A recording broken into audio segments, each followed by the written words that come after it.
వకీల్ సాబ్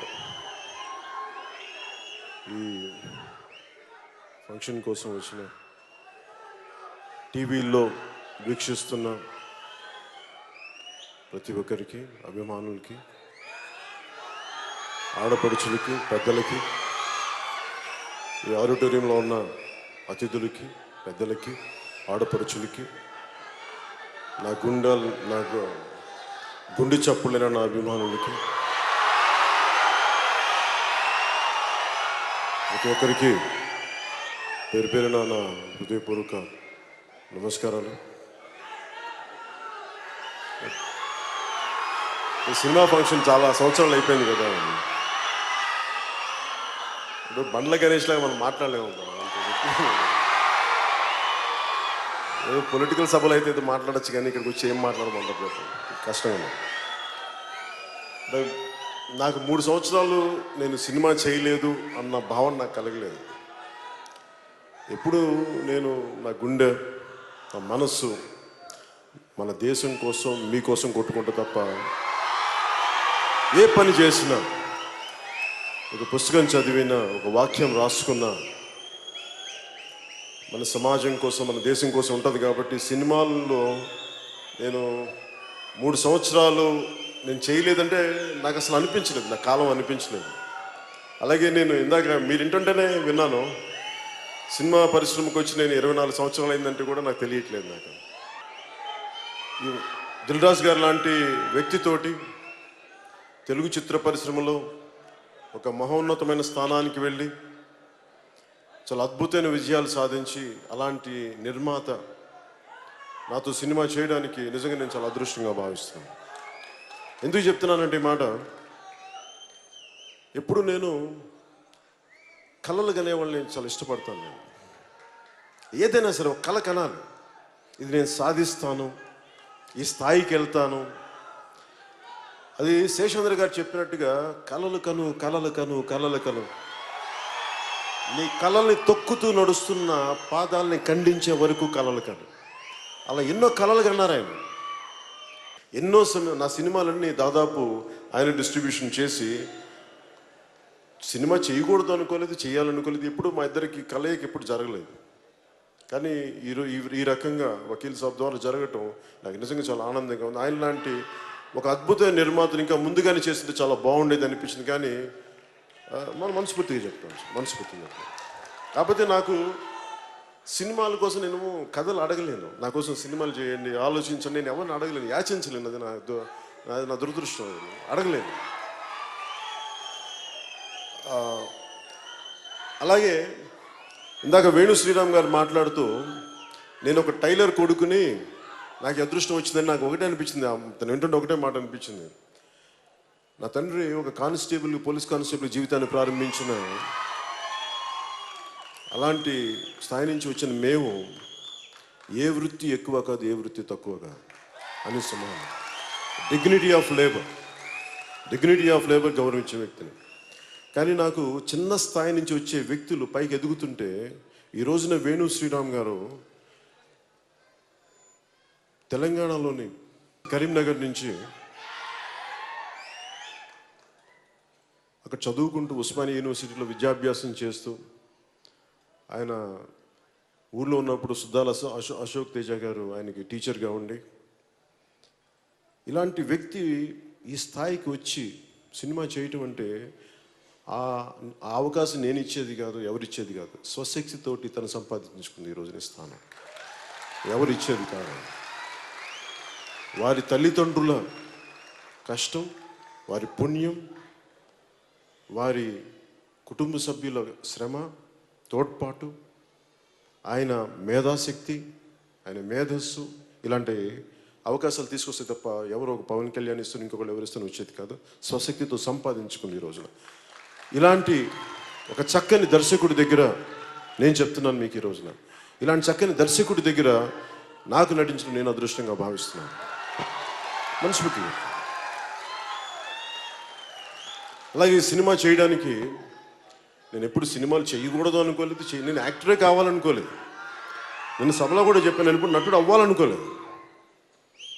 ఏదో నా పాటికి ఏదో ఒక చిన్న నేను త్రివిక్రమ్ గారికి నేను ఒక మాట చెప్తా ఉంటాను. నేను చాలా చిన్న జీవితం గడపాలనుకునేవాడిని. నన్ను ఎవరు గుర్తించకుండా ఒక చిన్న పర్ణశాలలో కూర్చొని ఒక జీవితం, ఒక చిన్నపాటి ఒక దిగువ మధ్య తరగతి జీవితం గడపాలి అని అనుకుని ఆశించేవాడిని. అది తప్ప నాకు అన్నీ తీరినాయి. అదొక్కటి నేను కోరుకునేది నా జీవితం జరగలేదు. నన్ను ఎవరు గుర్తించకూడదు, నన్ను ఎవరు చూడకూడదు అనుకుంటే అది తప్ప అన్నీ జరిగింది. త్రివిక్రమ్ గారు అన్నారు, ఈ జన్మకి ఇది మర్చిపోండి, మీకు చిన్న జీవితం రాదు, మర్చిపోను అని.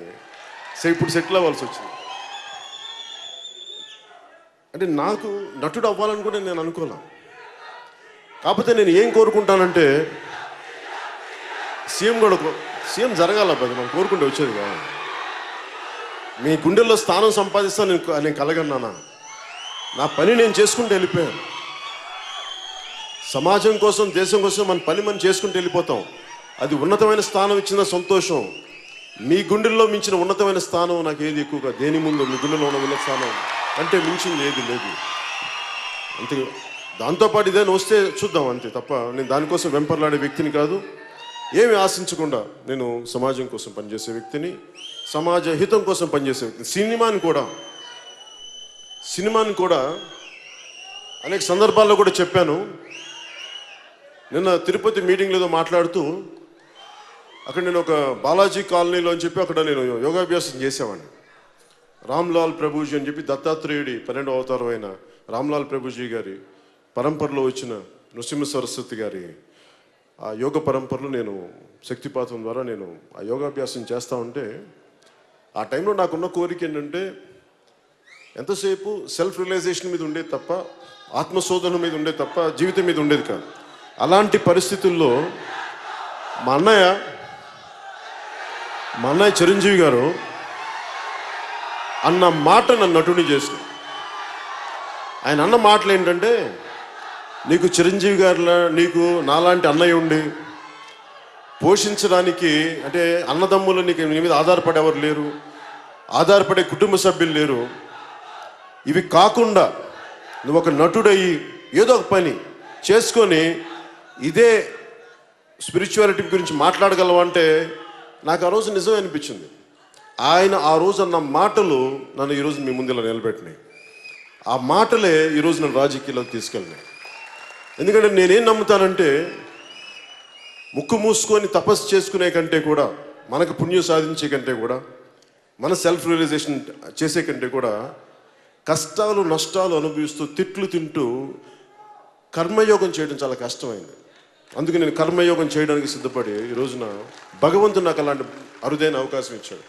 మీ అందరి అభిమానం సంపాదించగలిగే బ్లెస్సింగ్ ఇచ్చాడు నాకు భగవంతుడు.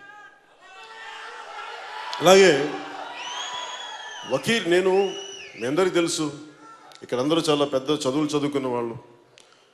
నేను ఒక సామాన్యంగా నేను ఇంటర్మీడియట్ ఫెయిల్ అయిన వ్యక్తిని, సెకండ్ ఇయర్ 2 సార్లు ఫెయిల్ అయిన వ్యక్తి, చదువుని వదిలేసిన వ్యక్తిని నేను.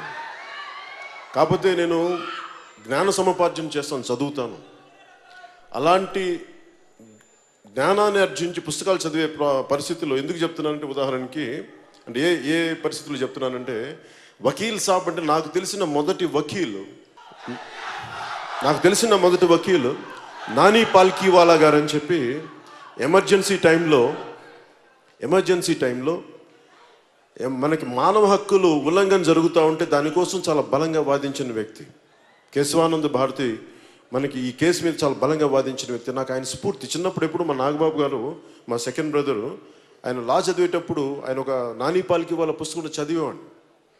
నాకు అప్పటి నుంచి ఆ లాయ వృత్తి మీద నాకు చాలా గౌరవం. నాకు అంటే ఒక వ్యక్తి నిజంగా మానవ హక్కులు ఉల్లంఘన జరిగితే ఇలా చేయొచ్చా అనేది. అలాగే నాకు తెలిసిన ఇంకొక లాయర్ భువనగిరి చంద్రశేఖర్ గారు అని చెప్పి, ఆయన ఎంత అద్భుతమైన గుంటూరు జిల్లాకు చెందిన ఆయన ఒక మానవ హక్కుల లాయర్. ఆయన ఏ స్థాయికి పనిచేశారంటే, చుండూరులో దళితుల్ని ఊచకోతకొస్తే వాళ్ళ కోసం బలంగా నిలబడ్డ వ్యక్తి ఆయన. అంటే ఆయన ఎంత స్థాయికి అయిపోయారంటే, ఆయన జీవితం కూడా కోల్పోయి ఆయన క్యాన్సర్ వచ్చి చనిపోయారు ఆఖరి దశలో. బట్ క్యాన్సర్తో సఫర్ అవుతూ కూడా, కీమోథెరపీ తీసుకుంటూ కూడా, ఆ కోర్టులో వాదనలప్పుడు ఆయన మార్ఫైన్ ఇంజెక్షన్ తీసుకొని మరి వాదించేవారని చెప్పారు నాకు. అలాంటి ఒక ఆయన ఈ రోజున మన మధ్యలో లేరు. ఆయన చనిపోయారు. నాకు కరెక్ట్ చెప్పాలంటే అత్తారింటికి దారి షూటింగ్ మధ్యలో చనిపోయారు. ఆయన నాకు పుస్తకం పంపించారు, సాకో వాంజిట్ నాకు పరిచయం కొత్తల్లో. ఆయనకి నాకు చాలా సాన్నిహిత్యం ఉండేది. సో నాకు ఎప్పుడు కూడా మానవ హక్కుల కోసం పోరాడే న్యాయవాదులు అంటే నాకు చాలా అపారమైన గౌరవం. ఒక బాలగోపాల్ గారు కానీ, ఇలాగే భువనగిరి చంద్రశేఖర్ కానీ, ఒక నాని పాల్కీవాలా కానీ, అలాగే అనేక మంది ఈ న్యాయవాది వృత్తిలో ఉండి ప్రజల హక్కుల కోసం పోరాడే వ్యక్తుల మీద నాకు అపారమైన గౌరవం. అలాంటి పాత్ర నాకు ఈ వకీల్ సాబ్ ద్వారా చేయడానికి నాకు నిజంగా నా అదృష్టంగా ఈ పాత్ర చేయడానికి నిజంగా చాలా అదృష్టం చేసుకున్నాను అనిపించింది. ఎందుకు ఈ మాట అంటున్నానంటే, ఒకటి పింక్ సినిమా, ఇది సుజీత్ సర్కార్ వారి రైటర్స్ బృందం రాసిన ఒక అద్భుతమైన స్క్రిప్ట్ని నేను చిన్నప్పుడే నుంచి ఎవరితోనా అంటే మీరు ఎలా ఫీల్ అవుతారో నాకు తెలుసు. మీ గుండెలో ఎలాంటి ఒక అభిమానం ఎలా అది నేను అమితాబ్ బచ్చన్ మీద నాకుండే. అమితాబ్ బచ్చన్ గారి మీద నాకు పిచ్చి అభిమానం ఉండేది. నాకు ఆయన కోసం మీలాగా నేను గొడవలు పడిపోయేవాడిని. ఎంతెందుకు మా సొంత చిన్న మా నాగబాబుతో గొడవలు పడేవాడిని. వాళ్ళు కావాలేదు అంటే నేను గొడవ పడేవాడిని, కొట్టడానికి వెళ్ళిపోయేవాడిని. అలాంటి అమితాబ్ బచ్చన్ గారు నటించిన పాత్ర నేను చేయాలంటే అసలు నాకు మనసులో కూడా రాలేదు. చూశాను, మామూలుగా సినిమా చూసాను, చాలా బాగుంది అనుకున్నాను, కానీ ఎప్పుడు నేను సినిమాలు చేస్తాను లేదు ఏం అనుకోలేదు. అలాంటి సమయంలో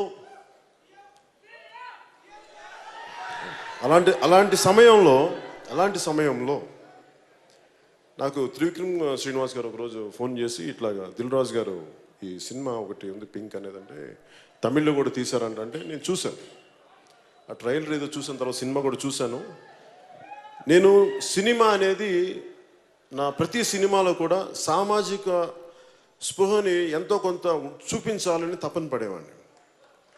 కేవలం ఎంటర్టైన్మెంటే కాదు, కొంత సామాజిక స్పృహ. అంటే సినిమా అనేది చాలా విశిష్టమైనది, అది చాలా బలమైనది. అది అలాంటి కళ ద్వారా సామాజిక స్పృహని ఎంతో కొంత మనం ఒక కాపాడుకునే ఒక అంశాలు కానీ పెట్టగలిగితే మనం కొంత సమాజానికి మేలు చేసిన వాళ్ళం అవుతామని చెప్పి ఖుషీలో కానీ ఏ సినిమాలో కానీ మా మొదటి సినిమాల నుంచి ఆ పాటల రూపంలో పెట్టడానికి అది నా ఆకాంక్ష. అది ఏదో పంచుకోవాలని ఒక తపన నన్ను అలాంటి పాటలు చేయనిచ్చింది.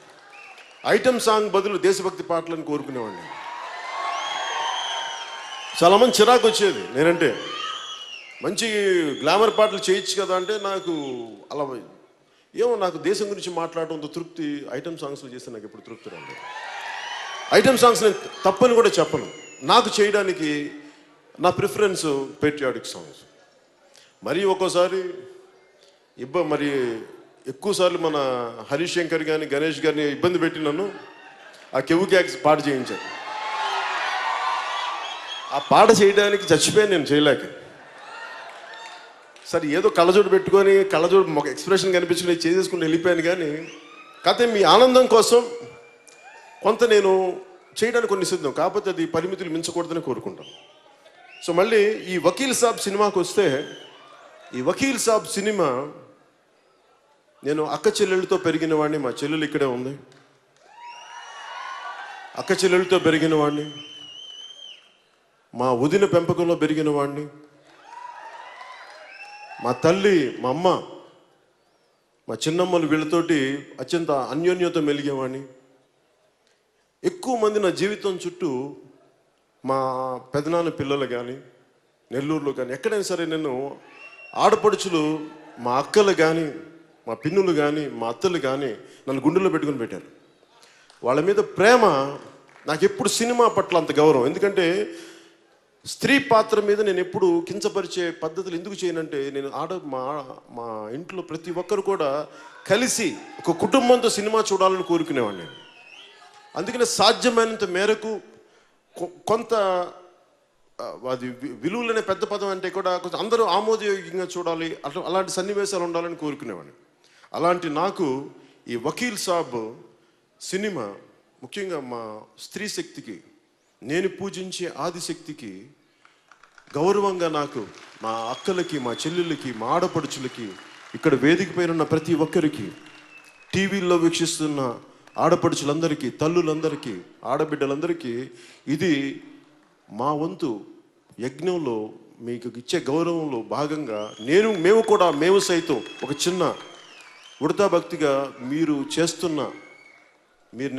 మీరు చేస్తున్న త్యాగాలకి ఇది మా వంతు, ఇది ఒక కృషిగా మేము తెలియజేసుకుంటున్నాను. ఈ వకీల్ సాబ్ సినిమా ఆడబిడ్డల మాన ప్రాణ సంరక్షణ చాలా ముఖ్యం. ఈ దేశం బతకాలంటే భారత్ మాతాకి జై అంటే సరిపోద్దు. మన మాతల్ని, మన చెల్లెల్ని మనం కాపాడుకోలేని సమాజం మనకు ఉన్నప్పుడే మన భారత్ మాతాకి జై అనగలం తప్ప, సభల్లో భారత్ మాతాకి జై అని చెప్పి రోడ్డు మీద ఆడబిడ్డ వెళ్తా ఉంటే ఏలేస్తే మన దానికి ప్రయోజనం ఏంటి?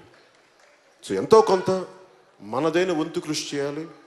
మనకి అక్కలున్నారు, మనకి చెల్లెలున్నారు, మనకి ఆడపడుచులున్నారు. స్త్రీ లేనిదే సృష్టి లేదు. అలాంటి స్త్రీకి గౌరవం ఇవ్వకపోతే ఎట్లా?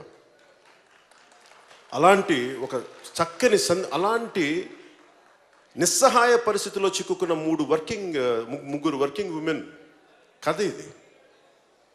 వాళ్ళు వెళ్ళి ఒక చోట చిక్కుకున్నప్పుడు వాళ్ళ మీద బ్లేమ్ పడితే వాళ్ళని ఆదుకునే ఒక లాయర్ క్యారెక్టర్ చేయడం నిజంగా నాకు అదృష్టంగా భావిస్తూ ఉన్నాను.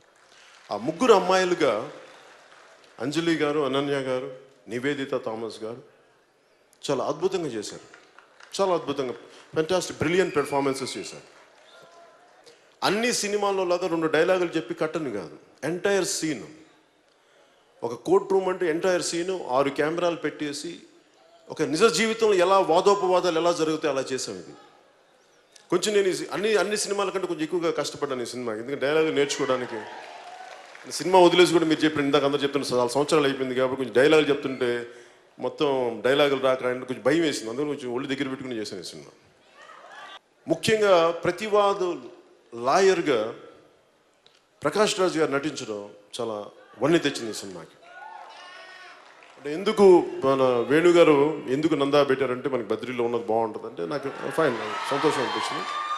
అండ్ నిజంగా చెప్పాలంటే ప్రకాష్ రాజ్ గారు ఉండటం వల్ల నిజంగా ఒకసారి ఒక బలమైన నటుడు మనకి ఎదురుగా ఉంటే పెర్ఫార్మెన్స్ బెటర్ అవుతుంది. సో అలాగా నా పెర్ఫార్మెన్స్ బాగుండాలి ఎన్ని చేయాలంటే దానికోసం కొన్ని ప్రత్యేకంగా దృష్టి పెట్టి దిల్ రాజు గారు, ప్రకాష్ రాజ్ గారిని తీసుకురావడం నిజంగా ఆయనకి మనస్ఫూర్తిగా నేను ధన్యవాదాలు తెలియజేసుకున్నాను. అలాగే ప్రకాష్ రాజ్ గారికి నాకు కూడా మేము పొలిటికల్గా విభిన్నమైన దారుల్లో ఉండొచ్చాము కానీ సినిమా పరంగా వచ్చేటికి మేమందరం ఒకటే. మేము ఆ మధ్యన ఛానల్స్లో కూడా నన్ను ఏదన్నా మాట్లాడితే నాకేం ఇబ్బంది ఏమి ఉండదు, అది ఆయన అభిప్రాయం, నేను గౌరవిస్తాను. కానీ సినిమా పరంగా వచ్చినప్పుడు మటుకు నాకు చాలా ఇష్టమైనటువంటి ప్రకాష్ రాజ్ గారు, చాలా ఇష్టమైనటువంటి గొప్ప నటుడు. సుస్వాగతం, జల్సా తర్వాత నాకు ఈ సినిమా ద్వారా రావడం నిజంగా నాకు గుడుమ శంకర్ లేరు కదా, ఓకే బద్రి సో నాకు చాలా అదృష్టంగా భావిస్తాను. అలాగే తమన్ మీ గురించి మాట్లాడుతూ, తమన్ నాకు ఏ మేరా జహా అనే పాటకి నేను మణిశర్మ గారిని పీడించేసేవాడిని. నాకు మంచి పాట కావాలి, దేశభక్తి పాట కావాలి, మా జనం ఊగిపోవాలి, మా కుర్రాళ్ళు ఊగిపోవాలి, మా యువత ఊగిపోవాలి, మా ఆడపడుచులకి ధైర్యం రావాలి అంటే ఏదో మాట్లాడతావా మాకు అర్థం కాదని చెప్తే పాపం ఏదో అప్పటికి మనం తమన్ను కీబోర్డ్ ప్లేయర్. సో ఆయన కూర్చోబెట్టి మాకు చిన్న ఏదో చెప్పి ఇలా చెయ్యంటే తమన్ను ఒక చిన్న ఏదో బీజంలో ఒక బీట్ పట్టుకొస్తే నాకు ఇలా ఈ పాట కావాలి అంటే ఆ వేరే పాటలు నా బీట్ని తీసుకొని ఏ మేరా జహా తీసుకుని దానికి ఆ రోజు మణిశర్మ గారు చేయించింది తమన్ గారి ద్వారా చేయించాను. అలాగే గుడుమ శంకర్లో కూడా నాకు ఇందాక పరిచయమైనట్టుగా నాకు ఇలాంటి పాట కావాలంటే వెంటనే చేయించిన వ్యక్తి. సో ఆ రోజు నుంచి నాకు తెలుసు చాలా అద్భుతమైన ప్రతిభ పాట వాళ్ళు ఉన్న వ్యక్తి. అలాంటి వ్యక్తి ఈ రోజున నాకు మొట్టమొదటిసారిగా వకీల్ సాబ్కి చేయటం నిజంగా నేను చాలా అదృష్టంగా భావిస్తాను. చాలా చక్కని సంగీతం అందించాను. అంటే నేను ఏం కోరుకుంటా, ఇంతమంది ఇష్టపడి ప్రేమించి ఒక సినిమాకి శక్తి ధారపోస్తే అది జనాలకి గుండెల్లోకి వెళ్ళిపోద్ది ఆ సినిమా. అలాంటి సినిమా అవ్వాలని నేను మనస్ఫూర్తిగా, ప్రతి ఒక్కరికి వారి సినిమా చాలా ముఖ్యం, ప్రతి ఒక్కరికి వారి సినిమా చాలా ముఖ్యం. ఈ సినిమా కూడా అందరిలాగే మేము కూడా, నేను ఎప్పుడు కూడా నా సినిమాని బాగుంది అద్భుతాలు సృష్టిస్తాను చెప్పలేను. మా వంతు కృషి మేము చాలా బాగా చేసాం. మా చేతిలో ఉన్నంత వరకు అందరం చాలా ఒళ్ళు దగ్గర పెట్టుకొని చాలా బాధ్యతతో చేసాం. ఎంత బాగుంటుంది, ఎంత విజయం సాధిస్తుంది అనేది మీ చేతుల్లో పెడుతున్నాం. అది మీరు మీ ఆశీర్వాద బలం అది. ఏప్రిల్ 9th రిలీజ్ అవబోతా ఉంది. సో దీనికి అద్భుతంగా చేయాలి. అలాగే వినోద్ గారి ఫోటోగ్రఫీ నాకు నిజంగా చాలా అద్భుతంగా అనిపించింది. అంటే ఎక్కువ అంటే ఒక 6 కెమెరాలు పెట్టేటప్పుడు లైటింగ్ చాలా కష్టం. అలాంటి లైటింగ్ని ఆయన చాలా ప్రతిభావంతంగా, శ్రమ పడకుండా, ఆర్టిస్టులు ఇబ్బంది పెట్టకుండా చాలా అద్భుతంగా ఆయన తీర్చిదిద్దిన ఫోటోగ్రఫీ మనస్ఫూర్తిగా వారికి నా ధన్యవాదాలు. అలాగే ప్రత్యేకంగా కళాదర్శులు రాజీవన్ గారికి మనస్ఫూర్తిగా నా కృతజ్ఞతలు తెలియజేసుకుంటా ఉన్నాను. ఆడపడుచులందరూ వచ్చి ప్రత్యేకంగా ఈ హిందుస్థానీ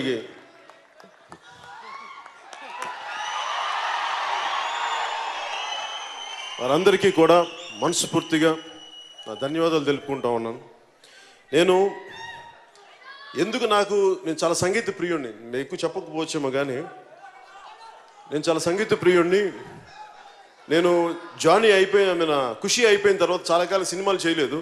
ఏమేమి చేసి ఉండొచ్చు, 1 వ్యవసాయం చేశాను, 2 సంగీతం నేర్చుకున్నాను, కర్ణాటిక్ సంగీతం. అంటే వైలిన్ వాయించేవాడిని నేను. అది జంట స్వరాల దాకా నేను వైలిన్ వాయించేవాడిని. అంటే నాకు సంగీతం పట్ల అంత మక్కువ, అంత గౌరవం. అలాంటి కర్ణాటక సంగీతం దీంట్లో ఈ రోజున మగువ పాట చేయటం, ముఖ్యంగా ఈ క్లాసికల్ సింగర్స్ అందరికీ, ట్రూప్కి ప్రత్యేకించి పేరున మీ అందరికీ నేను, మా ఆడపడుచులకి, మా చెల్లెలకి పేరున ధన్యవాదాలు తెలియజేసుకుంటాను.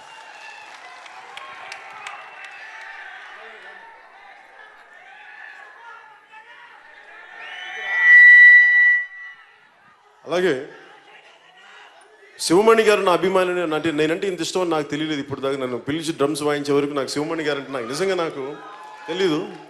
ఈయన సాక్షాత్తు శివస్వరూపం. ఆయన శివుడి ఢమరకం ఎలా ఉద్భవిస్తో తెలియదు కానీ ఈయన చూస్తే ఆ శివనాథం అణువున ఈయన అణువు మొత్తం బయటికి వస్తూ ఉంటుంది, ఉద్భవిస్తూ ఉంటుంది. ఆ శివస్వరూపానికి, ఆ సరస్వతి స్వరూపానికి మనస్ఫూర్తిగా మీ అందరి తరపున నేను ధన్యవాదాలు తెలుపుకుంటాను. అలాగే ఈ సభని అత్యంత చాలా చక్కగా నడిపిన సుమ గారికి కూడా మనస్ఫూర్తిగా నా ధన్యవాదాలు తెలుపుకుంటూ, ఇక్కడ ముఖ్యంగా మీరు లేకపోతే పవన్ కళ్యాణ్ లేడు, గుర్తుపెట్టుకోండి. నేను మనస్ఫూర్తిగా చెప్తాను, నేను మిమ్మల్ని ఇంప్రెస్ చేయాలనో లేదు, నాకు అలాంటి కోరికలు ఎప్పుడు. నేను ఎందుకు నమ్ముతానంటే, సగటు ఏమాత్రం అండదండలు లేని వ్యక్తి, అలాంటి సమూహం నుంచి వచ్చినవాడిని నేను. మీ గుండె చప్పుడు నేను అర్థం చేసుకున్నవాడిని, మీ గుండెల్లో ప్రేమని గౌరవించేవాడిని, మీకోసం సినిమాల్లో ఒక ఆనందాన్ని ఇవ్వాలి అని పరితపించేవాడిని. కొన్నిసార్లు మీ ఆనందానికి తగ్గట్టుగా నేను సినిమాలు చేయలేకపోవచ్చేమో కానీ నా ప్రయత్నం లోపమైతే ఎప్పుడు ఉండదు. ఒకసారి భగవంతుడు కాలం మనకు కరుణించదు. ఇప్పుడు కాలం కరుణించాలి, ఎక్కువ సినిమాలు చేయాలి. ఎందుకంటే ఇందాక బండ్ల గణేష్ చెప్పినట్టుగా నాకు చాలామంది పొగరు అనుకుంటాను. నేను నన్ను అడగేది పొగరు నడుచుకుని వెళ్తే పొగరు ఎందుకు ఉంటుంది, ఏం చూసుకొని పొగరు ఉంటుంది? ఈ శరీరం నాదా పొగరు చూపించుకోవడానికి? పంచభూతాల నుంచి వచ్చిన శరీరం చూసి దేనికి పొగరు ఉంటుంది? తల్లిదండ్రుల నుంచి వచ్చిన శరీరం నేనేం తెచ్చుకున్నాను ఇక్కడి నుంచి? ఈ సక్సెస్ నాదా మీది? మీరు ఇచ్చిన సక్సెస్ని చూసి నాకెందుకు పొగరు ఉంటుంది? కాకపోతే ఎవరిని నేను ఎప్పుడు నా ప్రపంచంలో నేను బతుకుతాను. ఒకసారి నా ప్రపంచంలో నేను బతుకుతున్నప్పుడు మిగతా వాళ్ళకి పొగరులాగా అనిపిస్తుంది. నేనేం చేయలేను దాన్ని. పొగరంటే ఏంటంటే దారిని పోయి వెళ్ళేవాడిని కొట్టడం, మర్యాదగా బతుకుతున్న వాళ్ళ మీద దాడి చేయటం, అహంకారంతో ఆడబిడ్డల మీద, మాన ప్రాణాల మీద దాడి. అది పొగరు, అహంకారాలు అంటే. తల ఉంచుకొని కిందకెళ్ళి ఎవరిని పట్టించుకో, అది పొగరు అనుకుంటే మనం ఏం చేస్తాం? అలాగే సినిమాలు ఎందుకు చేయాలంటే, అరే మీరు సిమెంట్ ఫ్యాక్టరీలోనూ పాల ఫ్యాక్టరీలు పెట్టుకుని మీరు సినిమాలు చేస్తే రాజకీయం చేయకూడదా? నేను సభలో కూడా చెప్తా ఉన్నా, క్లబ్బులు నడిపేవాళ్ళు ఎమ్మెల్యేలు అవ్వచ్చు, పైరివీలు చేసేవాళ్ళు రాజకీయాల్లోకి ఉండొచ్చు.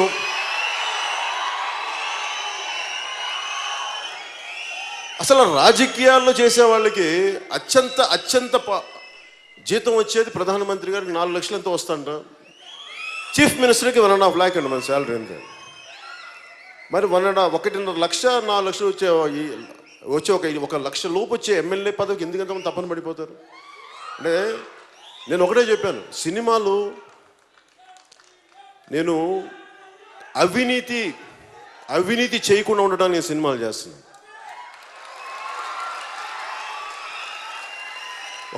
నేను సినిమా చేస్తే 1000 మంది బతుకుతారు, ప్రత్యక్షంగా 300 మంది, పరోక్షంగా 500-600 మంది బతుకుతారు, దాదాపు 1000 మంది. ఒక సినిమా రిలీజ్ అయితే ఎంతమంది ఉపాధి అవకాశాలు లభిస్తాయో. కాదు, సినిమా అనేది ఏదో మేము డబ్బులు సంపాదించడానికి కానీ ఒకటి కాదు, 10 మందికి ఉపాధికి కూడా. సో పరిశ్రమ కళకళలాడాలి అంటే అది నేను కోరుకోలేదు. సినిమా వస్తే చేస్తాను, కథలు బాగుంటాయని చేస్తాను, అంతేగాని కేవలం నేను డబ్బు సంపాదించడం కోసం నేను చేయను. అన్నీ కుదిరినప్పుడు నాకు అందరితో పాటు ఆనందంతో పాటు నా డబ్బు వస్తే సంతోషం. ఆ డబ్బుని తిరిగి మేము సమాజానికే పెడతాం మేము. అలాంటి అందుకే సినిమా అనేది నాకు భగవంతుడు అవకాశం ఇచ్చినంత వరకు ప్రజలకు సేవ చేస్తాను. దాంట్లో భాగంగా సినిమా కుదిరితే ఖచ్చితంగా చేస్తాను, సినిమా నుంచి పారిపోయే వ్యక్తిగా. అలాగే నా కంపెనీ ద్వారా కూడా ఈ రోజున వేణు శ్రీరామ్ గారు కానీ వీళ్ళందరూ కూడా మనకి ఆయన 3వ సినిమా ఇందాక ఆయన అన్నట్టు దేశంలో చాలా గొప్ప గొప్ప దర్శకులు రావచ్చు అంటే నేను ఎవరిని కోరుకోను. నేను ఎప్పుడు ఏం కోరుకుంటాను, నన్ను ప్రేమించే దర్శకులు కావాలని నేను కోరుకుంటాను. ఎందుకంటే మీరు ఒక అద్భుతమైన సక్సెస్లు ఉన్న దర్శకుల కంటే కూడా ఈ సినిమా పట్ల, కథ పట్ల, ఆ తర్వాత చేసే హీరో పట్ల, నేననే కాదు ఎవరైనా కానీ ఆ ప్రేమ గౌరవం ఉంటే అది ఆటోమేటిక్గా సక్సెస్ సినిమా ద్వారా వస్తుంది. ఒకవేళ ఎంతో కొంత ప్రయత్నం చేయగలుగుతాం. నాకు అలాంటి దర్శకులు అంటే నాకు ఇష్టం. నాకు అలాంటి దర్శకులు వరుసగా ఉన్నందుకు మనస్ఫూర్తిగా ఒక వేణు శ్రీరామ్ కానీ, లేదంటే హరీష్ శంకర్ కానీ, సాగర్ కానీ, వీళ్ళందరూ ఇష్టపడి వచ్చేవాళ్ళు సినిమా మీద, అట్లే నా మీద ప్రేమతో. నేను గౌరవం ఇచ్చి ఇక్కడ ఈ సభలో లేకపోయినప్పటికీ కొన్ని ప్రత్యేక రాలేకపోయారు ఆయన త్రివిక్రమ్ శ్రీనివాస్ గారు. మనస్ఫూర్తిగా నాకు ఈ సినిమా చేయడానికి మూలకారకులైన త్రివిక్రమ్ శ్రీనివాస్ గారికి, దాన్ని ముందుకు తీసుకొచ్చిన ఈరోజు వాస్తవం చేసిన దిల్ రాజు గారికి, దీన్ని తెరకెక్కించిన వేణు శ్రీరామ్ గారికి, ప్రతి ఒక్కరికి నేను రుణపడి ఉంటాను. మీ అందరికీ నా హృదయపూర్వక ధన్యవాదాలు. మీ అందరికీ పేరు పేరున ధన్యవాదాలు తెలుపుకుంటూ, భవిష్యత్తులో మీ అందరికీ సినిమా ఆనందం కలిగజేయాలి, బాధ్యత పెంచాలని మనస్ఫూర్తి కోరుకుంటూ సెలవు తీసుకున్నాను. జై Hind. This is Abhinav Gomatam. Hello, Nenu Avantika Mishra. Hello, this is Tarun Bhaskar. Please subscribe to TV5 Tollywood. Please subscribe to TV5 Tollywood. Please subscribe to TV5 Tollywood.